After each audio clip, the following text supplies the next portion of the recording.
Malum kış ayları, soğuk havalar, öksürüyoruz. Boğazımız ağrıyor, kuruyor.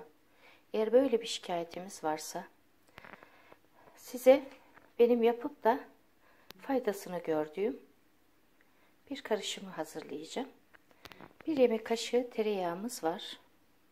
Bir orta boy ayvamız, zencefilimiz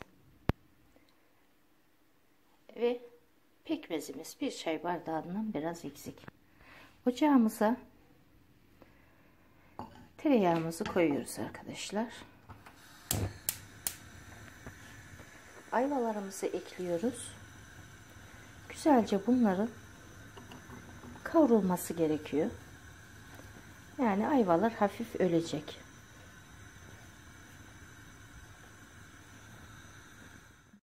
Ayvalarımız birazcık böyle bir kendini saldı.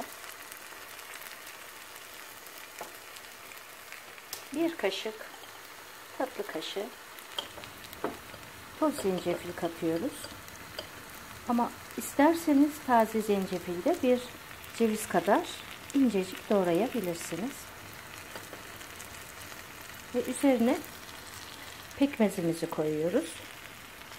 Arkadaşlar bunu gün içerisinde tüketeceğiz.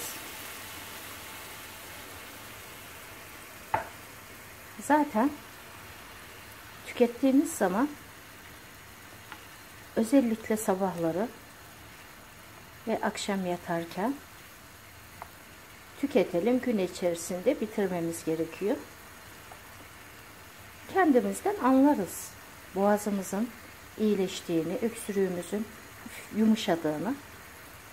Eğer çok iyi geldiğini hissettiğiniz an tekrarlayın. Hiçbir zararı yok. Yalnız bal koymuyoruz. Özellikle pekmez olacak.